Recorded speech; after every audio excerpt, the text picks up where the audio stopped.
The enthralling tale of persistent search culminates in a horrible final excavation that rewrites history and challenges the human imagination.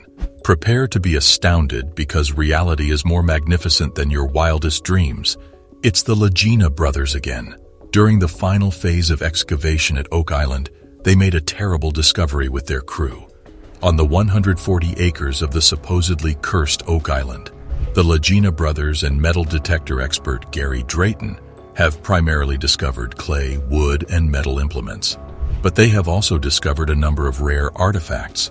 But what precisely are these insanity-inducing discoveries they make during the final Oak Island excavation? As we unearth each piece of treasure discovered in the final section of The Curse of Oak Island, the truth becomes apparent.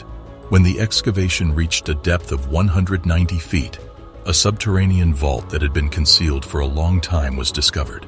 There was an overwhelming sense of surprise and disbelief. The group cautiously entered the room as their pulses raced in anticipation. Inside its dimly lit confines, they witnessed an extraordinary sight. In front of them was a glittering tableau of extraordinary wealth, comprised of piles of gold and silver coins, antique artifacts, and priceless diamonds. The treasure was quickly estimated to be worth billions, making it one of the most significant discoveries in history. The artifacts disclosed a rich history, connecting Oak Island to antiquity and validating long-debated hypotheses. As news of the discovery spread like wildfire, it attracted the attention of historians, archaeologists, and treasure hunters all over the globe. As specialists dedicated their time to discovering the treasure's origins and legends, Oak Island became the focal point of the investigation. The Lagina brothers have spent their entire 9-season tenure searching for treasures buried on the island by the Knights Templar, British soldiers, or even Spanish pirates. In the Season 1 finale of The Curse of Oak Island, titled The Find, metal detectorist Steve Zazalik discovered a 8-inscribed coin while investigating a swamp. Later, it was determined that it was a copper Spanish 8 maravedis coin from the 17th century. In the Season 2 premiere, Once In, Forever In, the coin was cleansed and examined, revealing that 1652 was inscribed on the reverse. Additional examination of the coin revealed that it had been lost in the marsh for hundreds of years and was not a recently deposited object. All indications pointed to the fact that this was a legitimate historical discovery, the first of many throughout the program. Could this inconspicuous copper coin be evidence of previously undiscovered pirate treasure? The Lagina brothers appeared to be on the right track in their search for Oak Island's concealed wealth. In the second episode of the second season, Return to the Money Pit, treasure hunter Gary Drayton discovered not one, but 2 distinctive treasures while metal detecting. He made his first discovery near Oak Island's shore. Drayton and his associates discovered a button from a 17th century military officer's uniform, although it is unknown to which military it belonged. However, it could be evidence that the military was responsible for some of the confidential information on the island. In the interim, Drayton and his companions discovered their second find of the day in a nearby forest. A small coin that appeared to be a 17th century maravedi similar to the one discovered in the season finale of the previous year was concealed in the soil. Compared to other coins, however, this one was substantially smaller, perhaps the size of 2 maravedis as opposed to 8. Even though they are small, these incredible discoveries may point to a larger treasure hidden on Oak Island. In the third episode of the second season, The 8-Pointed Star, Gary made 2 astounding scientific discoveries.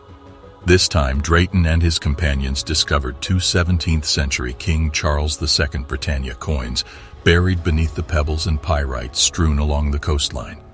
One of the coins clearly displayed the year 1771 on its surface, indicating that they were centuries ancient. Where did these 17th century coins originate? They may have been abandoned by treasure hunters in a hurry, or more fervently, could they have been abandoned on Oak Island by a wealthy gang that came there to conceal their loot? Undoubtedly, the Oak Island team would need to conduct additional investigation. Diver and treasure hunter Tony Sampson cleaned the coin and observed what appeared to be a cross pattern on one side. This peculiar cross may be the emblem of the Knights Templar, who established one of the earliest global financial systems in the 13th century. Could this coin have been used for finance by the Knights Templar?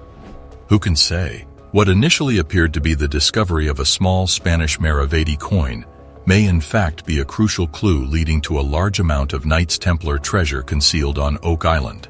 In Circles in Wood, the 6th episode of the 4th season, Gary Drayton, along with associate producers and fellow treasure hunters Jack Begley and Alex Lagina, conduct metal detecting on land formerly owned by former slave-turned-caduceus farmer Samuel Ball. Drayton and his companions initially uncovered a piece of chain buried in the ground, but as they continued their investigation, they eventually uncovered a small copper and bronze ring. They persevered, confident that they were on the correct track, and uncovered a coin that could be hundreds of years old. Samuel Ball, one of the wealthiest residents of Oak Island, owned 36 acres of the island. Did cabbage cultivation contribute to this wealth? Or maybe Ball discovered a treasure? These discoveries could represent a minor portion of the Oak Island treasure ball. Gary Drayton, a metal detecting specialist, and Charles Burkhouse, an Oak Island historian, continue their investigation of Samuel Ball's property in Season 4, Episode 8, The Mystery of Samuel Ball, where they make a number of intriguing discoveries. The first item that Drayton and Burkhouse discover is a gentleman button, which is commonly found on 1700s clothing. They soon unearth numerous King George II coins from the 18th century, as well as a lead ingot used to create musket balls. Drayton hypothesizes that these artifacts are the remnants of a military camp, after uncovering what appears to be an engraved metal tag from the bottom of a handgun. Were these campers from the 18th century searching for forgotten wealth or abandoning it? In the 1700s, the only thing that can be said with absolute certainty is that Oak Island was extremely active. In Blood is Thicker, Episode 15 of Season 4 of The Curse of Oak Island, Gary employs a metal detector to examine the objects Rick and Marty Lagina had unearthed at the Gal 1 excavation site. They initially assume it to be a coin, but quickly realize that the word plated is engraved on it. Dr. Laurie Vanderlande, an expert in antique valuation, examined this spherical object and concluded that it was most likely a gold-plated button from a 17th or 18th century British military uniform. When the Lagina brothers discover a large metal hinge with drill marks in the same location, this becomes considerably more plausible. Dr. Vanderlande examined it and concluded that it was from the same time period. Even more intriguing is the fact that it was frequently used as a hinge on treasure chests. Even if it originated from a ship that used the hinge for a different purpose, it is still a very intriguing discovery because it raises the question of what lies beneath Oak Island. In Dead Man's Chest, the 2nd episode of the 5th season, Gary Drayton and his metal detecting team once again discover evidence of 17th century participation on the island, which may have been caused by the military, pirates, or both. Soon after discovering a 17th century musket projectile which was used in cannons, they find what appears to be a Maravedi, which is identical to the one found in the Season 1 finale, The Find. This coin is unique because it has been cut into tiny pieces. Oak Island entered a new era when the dust subsided and the significance of the discovery became apparent. The long-held legend had finally come true, permanently altering the fate of the island. Oak Island. Specific museums, exhibits, and research facilities have emerged, revealing the island's enthralling history and incredible discovery story. The Oak Island treasure symbolized human perseverance and the ceaseless pursuit of the unknown. It served as a monument to the ability of the human spirit to solve even the most difficult challenges. The island's name would endure in the annals of exploration and treasure hunting, inspiring future generations to investigate unresolved mysteries. Remember to subscribe to the channel for additional blues from the mysterious universe. Today, Oak Island is still a fascinating destination where tourists can follow in the footsteps of the early explorers by exploring the Money Pit's depths and witnessing the astounding discovery that forever altered the course of human history. The island serves as a reminder that there are still mysteries to be solved, secrets to be uncovered, and hidden treasures in the most unlikely places. The island serves as a reminder that there are still mysteries to be solved, secrets to be uncovered, and hidden treasures in the most unlikely places. The Oak Island team steps back so that the Dumas Contracting Company team can start drilling in this episode. The business is ready to start the job and has everything it needs. Is it possible that new things will be found? How did the team get past problems to reach their goal? The most important question is, where is the wealth that was buried? Stay tuned as we keep looking for the treasure that has been hidden for a long time. Early in the morning, the drilling company starts by planning how to dig the yard shaft all the way down. For about 6 hours, the flooded water has to be drained out of the garden shaft. Then, debris and artifacts have to be pulled out, wood sets have to be added, and the tube underground has to be made clear enough to be explored. The first step in the process seems to be putting together a very strong and useful tool called the hammer grab, which weighs more than 3 tons and is used for digging. After the dig, the team plans to build new 8-foot-tall wooden levels to try to link to the confirmed but still unexplored tunnel. Different artifacts found by the Oak Island team during their past drilling have proven that the tunnel is there. Some of the water that was pumped out has been seen and studied so far and found to contain gold and other things. But there is one thing that stands out from what they saw. The water that was covered in gold didn't seem to come from the garden shaft. Instead, it seemed to come from the baby blob, which is west of the garden shaft. It was found that the baby blob had the most metal and other artifacts compared to other parts of the money pit, through past study and excavation efforts. The team has a lot of hopes for both during and after the addition of the shaft area. A lot of people are positive, excited about the discoveries that will be made, and interested in where they came from. The team was able to figure out the right way for their excavation work by looking at maps and past observations of the land. The garden shaft was the best place to begin the addition at any height and on a flat surface. With this going on, an area of up to 80 feet can be dug up, explored, and watched. This is a large underground area that should yield many artifacts during the process. One thing is certain about this whole operation: good things will happen, even though the team will face some problems along the way. Another good thing is that some problems are easy to solve with the help of the team's partners at Dumas Contracting Limited. The drilling company is helpful when there is no way to get to places with a lot of metal materials. They can also help with additions if needed. If we're lucky, no prize will be forgotten and the chances of finding the lost treasure are higher than ever. The Dumas team starts the job on a good note, ready to find out more. A few hours into the workday, some team members met in the war room as normal. But this time, it was to have a meeting with someone from Lagina Technologies.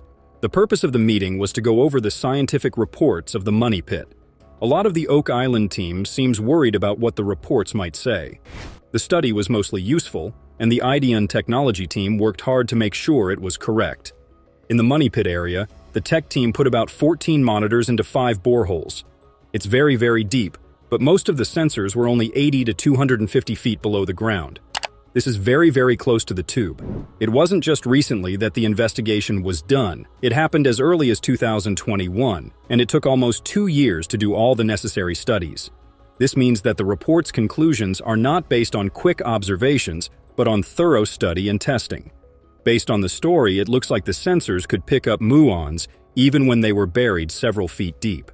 The representative said there were specific things to look for, like suits, voids, tubes that cross at the money pit, and strange things happening underground. The reports were shown clearly, showing how full the money pit was. The 3D picture shows that the areas with moderate density are yellow, the areas with low density are blue dots, and the areas with high density are orange and red. Based on how you look at it, places with a high density are more likely to have treasures, while areas with a low density are more likely to have tunnels, voids, or vaults. Based on the picture, the result is good overall. What should be the baby blob was found about 65 feet below the money pit, west of the garden shaft. There was a lot of stuff there.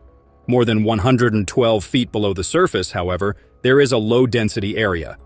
The team has a conflict of interest because the results mean they might not be able to get to the high-density area because Dumas Limited is still running. Luckily, this isn't the only place where there are a lot of people. An oddity was found about 85 feet southwest of the garden shaft and 230 feet below the money pit.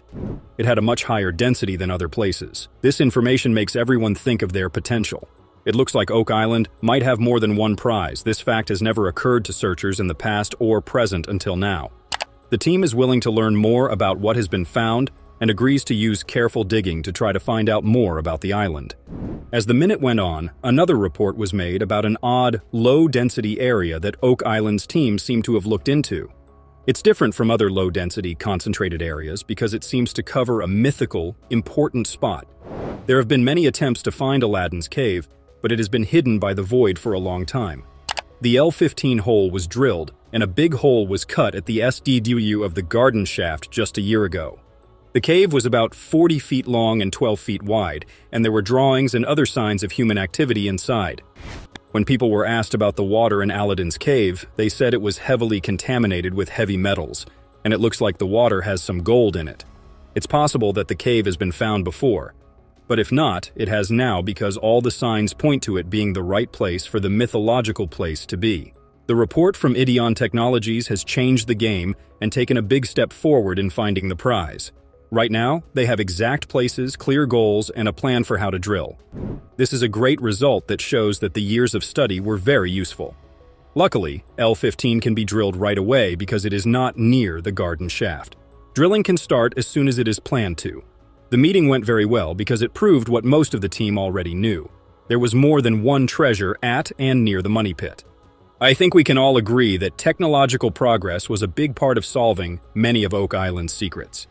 The Duma contracting company keeps drilling deep in the garden shaft in the morning of a new day.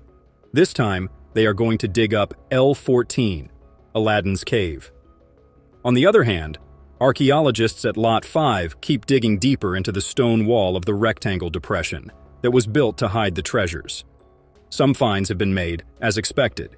Some of them go back to before Oak Island, and its treasures were found. The crew found a new object early on, a piece of metal that they thought might be a bolt or a chain link. There could be a few clues as to why the claimed chain link's pieces were found. Some people think that the object broke while being moved or bonded with other items, possibly treasure, and was then buried before the stone wall was built. There's also a chance that something strange and possibly more complicated happened in the area. Where did the idea come from? What was the point of it? Who were the makers anyway? It is likely that the proposed CT scan of the artifact would solve these questions. But one thing is for sure, Lot 5 wasn't just a neighborhood. There is proof that it was also used for military purposes, either because of a conflict or as a training ground. The archaeologists keep carefully digging and sorting to find more unique artifacts that might finally give them information about what people did in the area. Back in the money pit area, another member of the team starts to work on the trash that was taken away. The expert with the metal detector and the historian on the team work together to dig through the trash and find metal objects. Gary found several strong metal signs in the thick, murky water more than a year ago, but he wasn't able to get as much information because the search had been stopped. There was, however, a lot of proof that the place had a lot of precious metals. There are fewer limits on the operation this time, which means it will have more effects. Not long after the scanning, the detector made a number of beeps which, as expected, meant that valuable metals were present. In no time, a big metal piece thought to be a wedge was found in the mud and other junk. The metal spike is likely part of an axe, as this is what most people think it is. But why would a piece of metal from an axe be more than 80 feet below the ground? Was it used to build tunnels, or did it break while the valuable metals were being buried? If this theory is even slightly true, it looks like the metal wedge dates back to at least 1735. It may contain information about the people who lived in that area and their way of life, society, and technology. The item was sealed and kept until it could be scanned and studied in the lab. The search was put on hold until the debris was dry enough to dig through properly. Drilling for shaft L14 is still going on late into the night, and the team is getting closer and closer to Aladdin's cave all the time. Finally, at 142.5 feet, the void is reached. The team decides to keep drilling until they find something that points to the high-density area, which is not common in this area. During the first dig, the metal proof was found more than 160 feet below. However, the hole seems to be much closer and higher than expected now. Could there be a reason for this new growth? Or is the empty space just where it should be? The good news is that the answers to the questions could be found in the 3D that Ideon Technologies showed. From the picture, it looks like the cave's carven has an odd shape, and it looks like some parts of the roof are much higher than expected. If you believe Marty Laguna's idea, there is a chance that Aladdin's cage was the first storage vault, or that it is an extension of the area where the money pit collapsed. How it happened could have been so many different things. Nevertheless, it is likely that there are some in the area. As the digging went on, it was said that there was nothing but empty space about 148 feet below. This suggests that the void may have been found. In general, The L-14 digging was good enough to make the search go on. The team's next job is to put cameras, scanners, and sonar devices several feet into the hole to watch and record what's going on inside the soon-to-be-found cave and how it's built. To begin with, the hole will be left empty so that it can dry out and become clean enough for the devices to be put in. As soon as the new day starts, people from Dumas start drilling again in the hopes of getting past the empty space, while the rest of Oak Island's team goes to see how things are going at Lot 5. As usual, areas that might have artifacts have been marked with flags. The goal is to dig through these areas in the hopes of finding any artifacts. Things went well at the start of the search because the first flag spot found had a lot of metal materials in it. To get to the goal, a big chunk of dirt and rock had to be pulled out first. An old coin was found after a lot of cleaning and digging. It is thought to be much older than the coins that have already been found. The coin looks and feels heavy enough to be the real thing. Like the other artifacts, this one has been sealed so that it can be tried and studied in the lab. We hope that the results show that the beginning is correct. Find after find seems to support the idea that Lot 5 is located more than an acre farther west on the island, and may have something to do with the money out area. It might be an extension of it. Each team works hard to finish their jobs at the garden shaft and, of course, the Aladdin Cave as the new day begins. Other people on the team were given different jobs. Some went to the interpretive center to get reports on the artifacts that had been found the day before. Archaeologist Laird Naveen confirmed that the object was, in fact, a piece of LED, and most likely a bag seal from a long time ago, when they were used to seal industry and military packages. This would have been around the 13th century. Not long ago, on Lot 32, an LED bag seal was found to match the LED trade token from the 1400s and the LED cross from the same year that was found at Smith's Cove. To back up his claim, Laird said that the seals were made from 2 LED circle pieces and pressed on in the 1300s, as shown by the cut section on the metal. Emma also did machine research using an X-ray fluorescence spectrometer, which is a type of radiation used to find out where things come from and what elements they are made of. The test results show that the LED seal is not completely pure. It has some iron elements and not much copper. Another report was made about the bag seals, but the results do not match up. There was one special find, though, that gave people some hope. Strange letters and marks were written on the top of the object that has not yet been recognized. Among the letters, KR was the easiest to see. The other letters were less clear. It looks like each member of the interpretive team found a match for the letters in their own way. The sample had the writing, "I lovely Parkers in London." The seal belonged to a cloth parker from the 1700s who packed clothes into bales that weighed about half a ton before sealing and sending them.